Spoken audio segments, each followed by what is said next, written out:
Ümumiyyətlə, imanın zəifliyinin əlamətləri çoxdur. Yəni, xüsusi əlamətlər var ki, onlar səndə görsənsə, bil ki, artıq sənin imanın zəifdir. Hətta o qədər zəifləyib ki, çox cüzi qalıb. Çox cüzi qalıb. Yəni, bunu bildirən əlamətlər var. Və bunlar çoxdur. Lakin, inşallah, yəni, 3 əlamət qeyd edəcəm, əziz müsəlmanlar.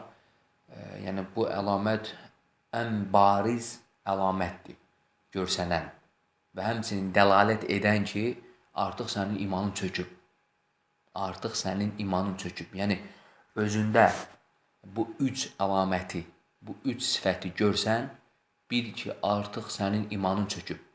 Yəni, demirəm bu üçü ilə qutarır, lakin bu üçü ən barizidir, ən görkəmidir. Hansı ki, insanda bildirir ki, iman çöküb. Birincisi, Ədəm itqanul ibadət. İbadətlərdə dəqiq olmamaq və ya ibadətlərdə ideal olmamaq. Yəni, ibadətləri kamil etməmək. Misal üçün, namaz qılır, namaz əsnasında cürbəcür şeylər fikirləşir. Quran oxuyur, necə oxuyur özü də bilmir. Dua eləyir, əlini açıb, dua eləyir, amma qəlbi başqa yerdədir. Yəni, ibadətləri təfəkkür və tədəbbür etməmək. Yəni, ibadət hamı eləyir, namaz hamı qılır, oruc hamı tutur, yəni Quran hamı oxuyur. Lakin necə bilə bilərsən ki, bunlar ola-ola ibadətin çöküb, yəni imanın çöküb, imanın zəifləyib? Ədəm itqan əl-ibadət. İbadətlərdə ideal olmamaq. Yəni, namazın içində nə istəyirsən fikirləşirsən. Aydındır? Və ya Quran oxuyanda cürbəcür fikirlərlə oxuyursan. Yəni, o ibadəti dəqiq eləmirsən. Bu bir. Bu ən birinci əlamətlərindəndir. İkinci, qəlbinin sərtliyini hiss etmək. Yəni, sən artıq qəlbinin daşlaşmasını görürsən, hiss edirsən. Baxırsan ki, bu qəlb, yəni qəlbim artıq daşlaşıb, nə moizə daxil olur, nə xütbə, nə hansısa dərs. Yəni, insan bunu hiss etsə, artıq bilsin ki, imanı zəifləyib. İmanı artıq çöküb. Yəni, dərsə qulaq asır, heç nə təsir eləmir. Cənazə namazında iştirak edir, yəni qəbir, cənazə namazının iştirakında adətən insanın imanı yüksəlir, axirəti fikirləşir və s. Cənazə namazında iştirak edir, qəlbi daşlaşıb deyə heç nə bunu təsir etmir. Yanında ölüm ayələri, yəni ölümdən danışırlar, artıq qəlb daşlaşıb deyə heç nə hiss etmir. Yəni, ikincisi, qəlbinin daşlaşmasını hiss etmək.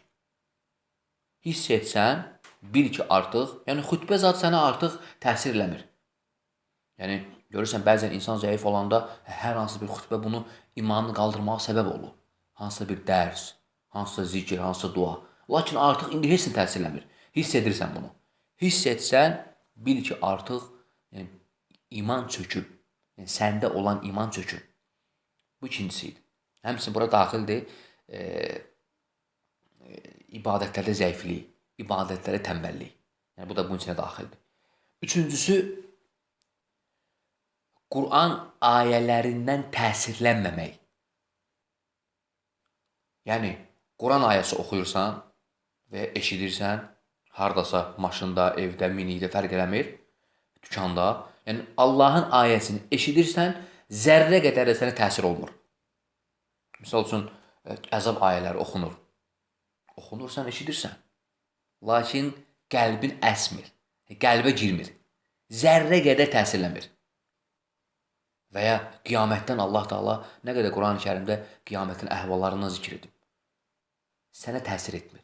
Quran ayələrindən təsirlənməmək dəlalət edir ki, qəlbdə iman çöküb. Bu 3 əlamət, qardaşlar, ən bariz əlamətdir ki, qəlbdə imanın çökməsinə, zəifləməsini bildirsin. Və Allah Təbaraka və Teala istəyirəm ki, bizi bu bəladan hamımızı qorusun.